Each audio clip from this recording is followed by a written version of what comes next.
perempuan tuh yang jualannya.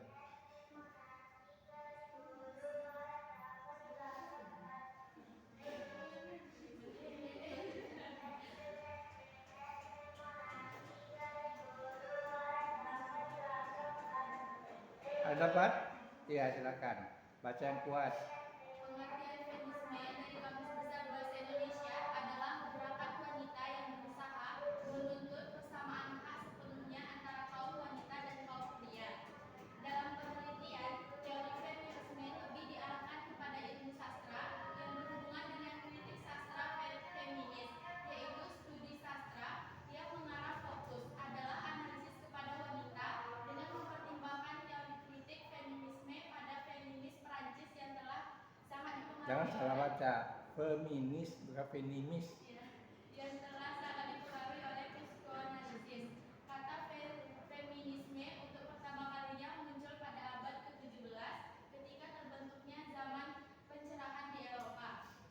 Munculnya kata ini disambut oleh Mary Wollstonecraft yang dianggap sebagai tokoh pertama yang menyuarakan tentang hak-hak wanita.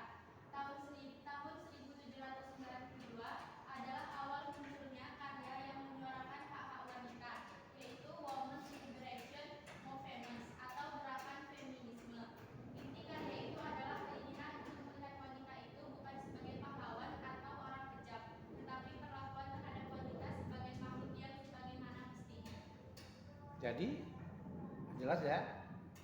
Dia katakan makhluk sebagaimana mestinya, artinya sesuai dengan kodrat. Jadi kita nggak bisa juga membicarakan tuntutan kita lebih dari kodrat, melebihi dari kodrat kita. Kodrat perempuan itu apa? Ya melahirkan. Anda mau menuntut juga kesetaraan supaya tidak melahirkan, itu salah kebablasan. Ada pemandangan liberal begitu. Dia nggak mau melahirkan. Perempuan-perempuan negara maju, dia menganggap tidak perlu. Bahkan lebih ekstrim lagi gini, dan itu sudah masuk ke Indonesia, pemahaman itu, yang dia tidak mengakui yang namanya, tidak menganut yang namanya pernikahan, karena menurut dia itu pernikahan itu pengekangan.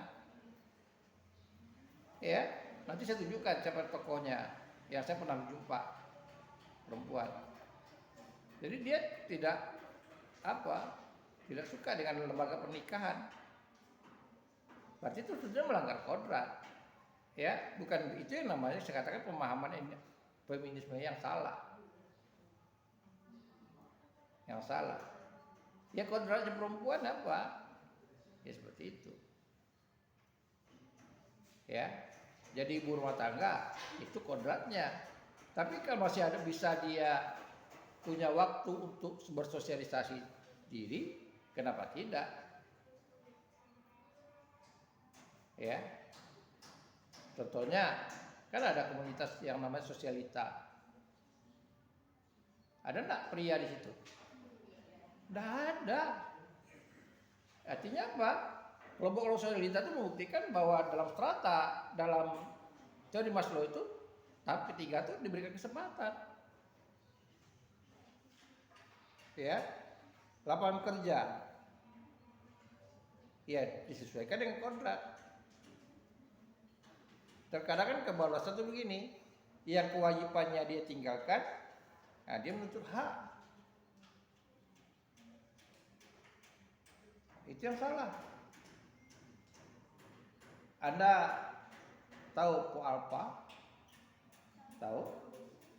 Dia kan sempat pertama kali dia itu kan penyanyi keliling asal mulanya, gerobakan, ya. Asal mulanya di situ dia nyanyi.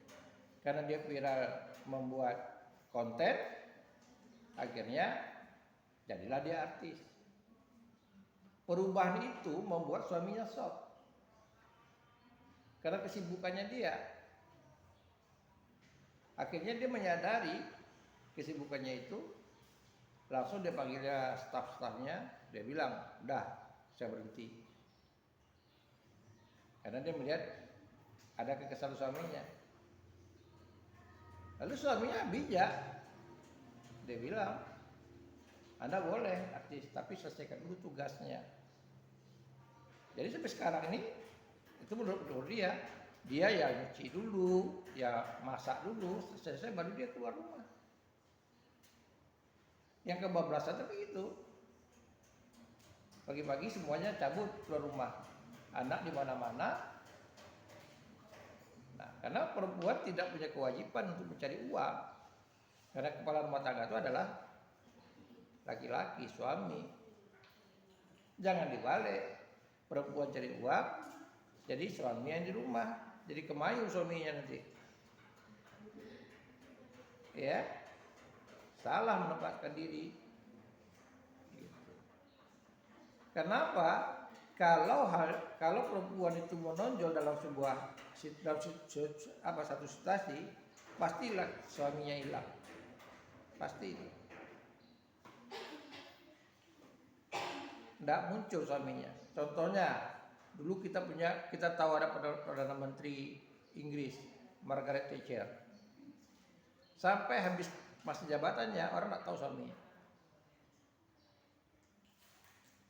Sama dengan sekarang kita juga, Puan Maharani, Ketua DPR, tahu tidak suaminya? Suaminya pengusaha. Ya, suaminya itu pengusaha. Tapi karena lebih menonjol istrinya, sama juga yang saya katakan sama Anda tentang bodokan doang itu. Nggak mungkin bilang dong tidak ada suaminya, karena dia punya keturunan. Nah, itu. Jadi ada yang berprinsip kebablasan tadi. Ya, jangan sampai kita berpikir seperti itu. Ini masih pasti. Saya tidak mau melahirkan, saya tidak mau punya anak. Gitu. Jangan sampai seperti itu pikirannya. Jadi kebablasan teori feminis itu bukan begitu yang dimaksudkan. Tapi selagi ada kesempatan, ada peluang bahwa itu porsi itu bisa. Contoh sekarang nih, perempuan bisa mencalonkan diri, tidak ada batasnya, ya. Jadi anggota dewan misalnya, ya silakan. Nanti bermunculan tuh perempuan. Nah, tinggal lagi, harusnya perempuan memilih perempuan supaya banyak perempuan yang duduk. Ini tidak, kita perempuan memilih laki-laki. Kenapa? Iya, perempuan sendiri tidak percaya dengan perempuan. Coba kalau percaya dengan perempuan, yakin saya, kalau bandingkan kita negara kita sekarang ini, ya kalau terlalu ekstrim saya bilang 1:5, minimal 1:3. Betul kan? Nah itu tadi, jadi pemahaman seperti itu. Nah dalam karya-karya sastra yang diutamakan itu melihat kondisinya tokoh perempuan dalam cerita. Kalau dalam cerita nih, kalau dalam fiksi, tokoh perempuannya. Contoh, kita bicara Siti Nurbaya. Tokoh perempuannya siapa? Dia Siti Nurbaya. Nah bagaimana peranan dia? Apakah dia itu dalam kesetaraan itu ada tekanan dia atau tidak? Apa tekanannya? Nah itu dilihat. Apakah karena dia mengatakan ini salah persepsi orang, dia itu bukan dipaksa kawin. Dia itu menurut perkiraan dia tak ada jalan satu-satunya, tidak ada jalan lain, jalan satu-satunya dia mengorbankan diri untuk nikah dengan Datuk Waringin. Bukan dipaksakan oleh bapaknya. Anda nak coba cerita. Tapi sebagai perempuan, dia merasa karena ya ada belum punya anak, kecenderungan tuh perempuan lebih apa kayak orang tuanya. Nanti Anda boleh apakan nanti. Kecenderungan itu perempuan lebih jarang nih. Saya katakan jarang. Orang tua kita lebih betah dia di anak laki-laki. Hidup dengan menantunya. Numpang dengan menantunya, jarang. Ya, jarang. Kebanyakan itu tadi. orang tua itu lebih cenderung dia kayak anak perempuannya, tinggal masa tuanya di anak perempuan gitu. Kecuali memang orang tua perempuannya anaknya itu tidak mampu, cenderung ya keterbatasan gitu misalnya. Gitu. Jadi itu tadi sekali lagi teori feminisme ini kita lihat dari segi itu tadi.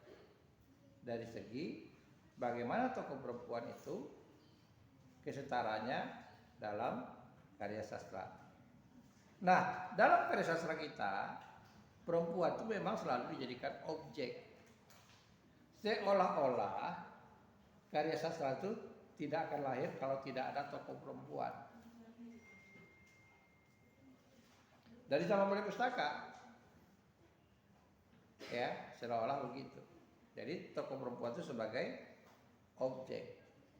Nah, baru kemudian tahun 1900-an, ya, awal abad ke-20, akhir abad ke-19, muncul seorang wanita namanya Ayu Utami, gadis belia, yang dia menghadirkan tokoh perempuan itu sebagai subjek. Tahu sebagai subjek? Sebagai pelaku, bukan sebagai sasaran. Jadi itu yang selama ini bukan tidak ada sastrawan wanita, ada. Kita mengenal namanya Ibu Sari Amin yang meninggalnya di sini. Saya kata Suwana S. Sari Amin nama samarnya Selasi atau Silaguri. Meninggalnya di Jalan Cibadak. Kita punya ya tokoh seperti itu. Tapi tetap dia kalau menulis itu perempuan sebagai objek, sebagai korban. Kita mengenal nama dulu tahun 80-an ada seorang perempuan sudah meninggal sekarang. Dia kawin dengan diplomat Prancis namanya Enhadini. Anda lihat, Anda bisa baca novelnya Pada Sebuah Kapal tentang pertemuan dia dengan suaminya. Tapi tetap aja memposisikan perempuan sebagai objek, sebagai korban. Jadi kesetaraan itu dalam sastra kita itu bukan disebabkan oleh siapa pengarangnya. Memang pandangan orang pada waktu itu seolah-olah sasaran cerita itu perempuan sebagai korban. Nah, barulah akhir tahun 1900 mau masuk abad ke-20 muncul Ayu Utami. Nah, Anda baca Saman, karya sastra Saman, dia itu memposisikan ceritanya itu perempuan sebagai subjek. Anda baca Merahnya Merah nanti Iwan Simatupang sama bicarakan perempuan sebagai objek. Jadi itulah bicara tentang teori feminisme ini dalam karya sastra, melihat peranan kedudukan tokoh perempuan, perannya dia tentang berkaitan dengan kesetaraan gender tadi. Karena pada prinsipnya itu tadi. Cuma kalau saya katakan pada Anda, ketidaksetaraan itu selalu muncul karena dua faktor. Pertama faktor tradisi di Indonesia ya, yang kedua faktor agama. Agama yang tidak memungkinkan seperti itu. Ya, kalau seandainya itu dipaksakan, ada kalanya melanggar tradisi atau melanggar agama. Contoh nih, ya contoh tadi, misalnya Pak, bagaimana menurut Bapak wanita karir, perempuan bekerja, ya. Terkadang perempuan bekerja itu lebih besar pula penghasilannya dari suami. Paham? Nah, bagaimana? Kalau menurut saya itu sebetulnya atas izin suami atau tidak? Karena atas izin suami berarti sebetulnya kesetaraan gendernya itu diberikan haknya oleh suaminya. Suaminya yang berlapang dada memberikan kesempatan suami agar istrinya berkarir. Karena dia bukan kewajiban dia. Istri itu bukan kewajiban dia berkarir. Kewajiban dia memang mengurus rumah tangga. Ada porsi kerjanya. Ya. Nah, itu terkadang yang membuat orang terjadi perselingkuhan di situ. Karena perempuan merasa tidak, si laki-laki merasa tidak terpenuhi oleh perempuan, atau sebaliknya perempuan merasa lebih hebat daripada laki-laki. Jadi dia memandang laki-laki itu bukan ar-rijalu qawwamuna 'alan nisa, bukan laki-laki sebagai pemimpin. Coba kalau misalnya istrinya pejabat, suaminya tidak. Anda tahu nggak rektor sekarang suaminya apa jabatannya? Nggak tahu kan? Kepala biro di Unri. Kepala biro. Jadi dia kepala biro sebenarnya. Kemarin kalau biro keuangan, nggak tahu saya sekarang pensiun. Bayangkan kayak siang malam kepala biro, jadi dia membawahi, dan di kantor dia membawahi suaminya.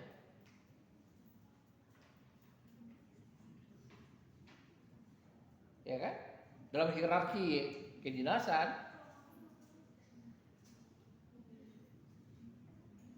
ya dalam hierarki kedinasan begitu.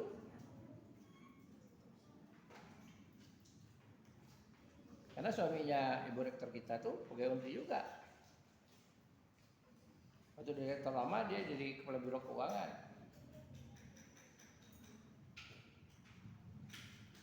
Gitu. Nah, itu yang perlu disadari. Ketika perempuan ini lebih tinggi jabatannya, statusnya, dia harus pada mengerem, menghargai suaminya. Ya. Di kita juga ada yang suaminya statusnya lebih rendah daripada istrinya. Dalam status pendidikan misalnya.